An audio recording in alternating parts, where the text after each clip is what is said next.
Hi everyone, my name is Kim Lewis and I'm part of a team with my husband, and we have created what we call our travel moments. We love to travel, but I can tell you that sometimes it's cost prohibitive, and I'm guessing that maybe you've experienced that as well. So what I'm going to be sharing with you over these next few weeks is talking a little bit about some tips and some tools that you have at your disposal that you can get maybe even free travel. And everybody loves that, right? So we're just going to kick back and relax, and we're going to just talk about some of the things that we've discovered over the years. Now, both of us have traveled as consultants, and it's really easy to rack up airline miles and hotel points when you're what they call a road warrior. But I got really tired of being on the road all the time, so I didn't want to do that anymore. And so I got off the road, and now we still like to travel and we like to go fun places, but dang, it costs money, and you know, we just don't always have it. So let me share some tips with you that we've been able to travel and really go some really cool places. In fact, as an example, our trip last December to Hawaii for the 75th anniversary of Pearl Harbor, we went to Hawaii for 2 people, stayed for 7 days for under $500 each. Can you imagine? The airfare alone is about $800 per person. So let me tell you how we did it. So tonight I'm going to talk about airlines and how you can get the best points. Now, most of you pay monthly bills, right? The bill comes due, you write the check, you put it on your debit card, whatever it is. Okay, so here's what I'm thinking. Since you already paid those bills anyway, why not invest in an airline card? Now, they'll tell you Capital One with their you get double points, you get double miles or whatever, and that's probably true. I've had one of those venture cards.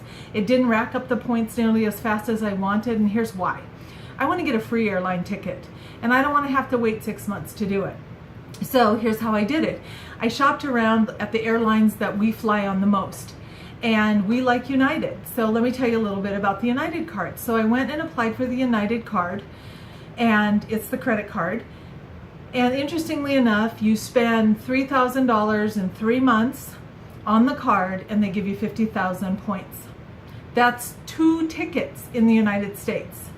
So already your airline is paid for if you just plan accordingly. Now, I will tell you on those bigger trips, you're going to have to plan a little bit. For Hawaii and Mexico, we plan generally 6 months to a year out, just so that we can focus all of our dollars on the right cards so that we have enough to get the airline when we want it. So think about it this way. I did it with Alaska. Unfortunately, with Alaska, I don't get the great points. What they don't tell you is that you have to qualify for the one where you get the free companion fare every year. I get a $50 credit. It's okay, but I really want the biggest bang for my buck. We also did that with American Airlines because they're code share with Alaska, and that's kind of cool too. So both my husband and I did it. He did it on a business card. I did it on my personal card. And think about it this way. I don't know about you, but our monthly mortgage is enough to almost cover that $1,000 per month over 3 months. So I just have to add a few other things to it. And now the key here is don't rack up credit card debt. That's not what we're trying to do here, because then you're going to actually, it's not going to work in your favor. But if I know I already got the money in the bank to pay my bills anyway for the end of the month, put it on the card, turn right around and pay it off. That works out really good. So we were able to fly last year to Hawaii free. And I had hotel points, and we're going to talk about those next week, so most of the hotel was covered. But what you need to be aware of when you're choosing a credit card with the airlines is that, are you going to end up paying more in a annual fee like they call it, then you're going to get perks. With United, I like the fact that we get 2 free club visits every year. So sometimes when we go to Mexico, our layover can be 3 hours, or when we were going to Hawaii, the plane got delayed, so we were there 5 hours. I went to we got to go to the lounge, the club lounge. It's really cool in there because you can sit back in comfy chairs. They have food, they have beverages, and all of that is complimentary with these passes. The annual fee is $95 a year, but the 2 club passes are worth at least that. And so that works out really good. My husband also has a United card, so he racks up the points. We determine where we're going to go, what airline we want to use. We watch for the best deals. Now let's talk about how you find those deals. Because you're planning a year in advance, there's this really cool thing called Hopper. And you can put in your where you want to go. And of course, now if it's free, it doesn't really matter, but sometimes I like to use points and dollars or miles and dollars because it might work out better. But I like to watch when we're going to get the best deals, and that way I can use it when I want to. And I can make better use of it and stretch them a little bit farther if I want to.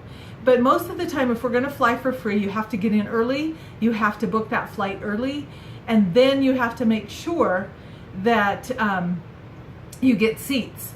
Now, I will still upgrade myself because I like the Economy Plus. So I'll upgrade my husband and I to the Economy Plus.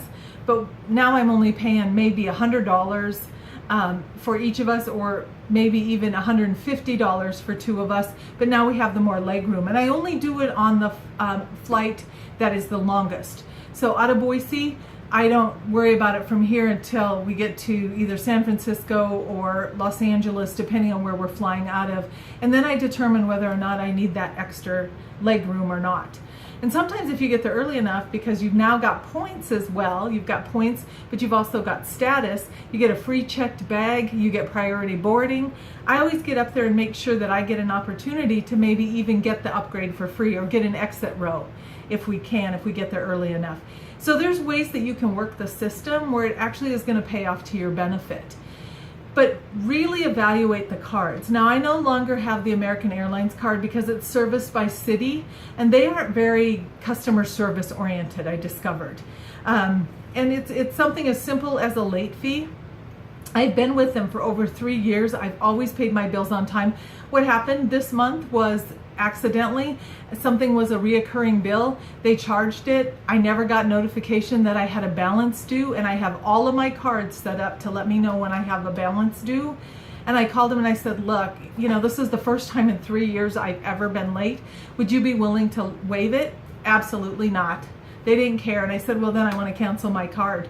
And their comment to me was, but you've been with us for such a long time. I said, I know. So I thought I would have gotten a little bit of a perk here for being with you a long time. And all he could do was apologize. It really wasn't his fault. But that just determined that I didn't care if I was with them or not anymore. So I'm really careful as to who I'm with. I watch my credit scores and make sure that I'm getting the best bang for my buck. Because I'm going to pay these bills anyway. I want to make sure that I'm getting the best resources. Now, I also check out things on Airfare Watchdog. And they watch your airlines too. And they will also tell you sometimes if there is specials going on. So sometimes I can pick up a flight in the USA that's going to be way cheaper than using miles. So in that case, I save my miles for those trips that are generally $800 or more. Mexico is another one. Whenever we go to Mexico, I make sure that we have free airline.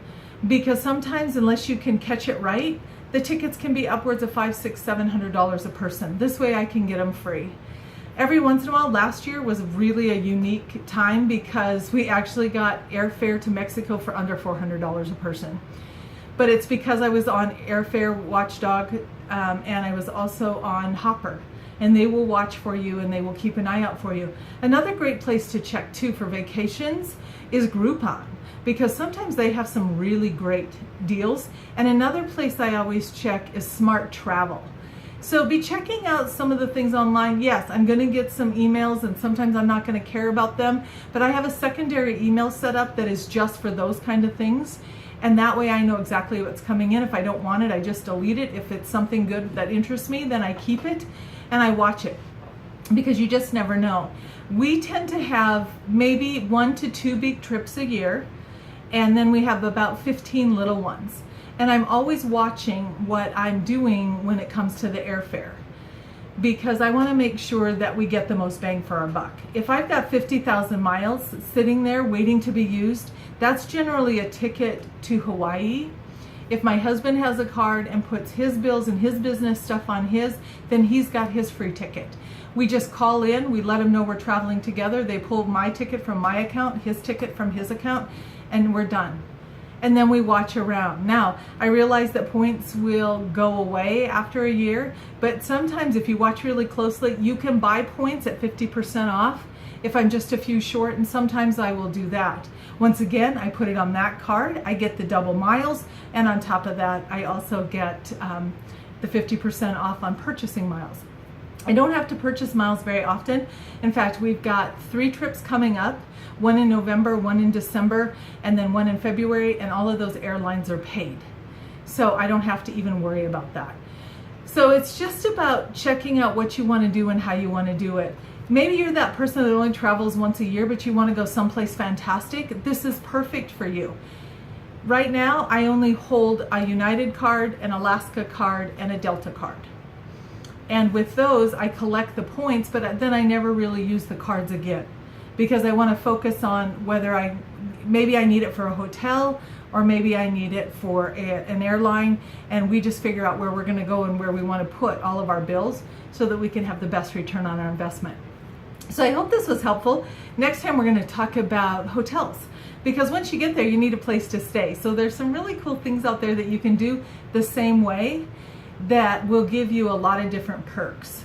And you can get some hotels for free too. So this is my way for smarter travel. It's also my way to travel affordably and for free sometimes, because it's the easiest way that we can travel. So I hope you've enjoyed this, and I hope to see you on the next one. Thanks guys. Bye-bye. Happy travels.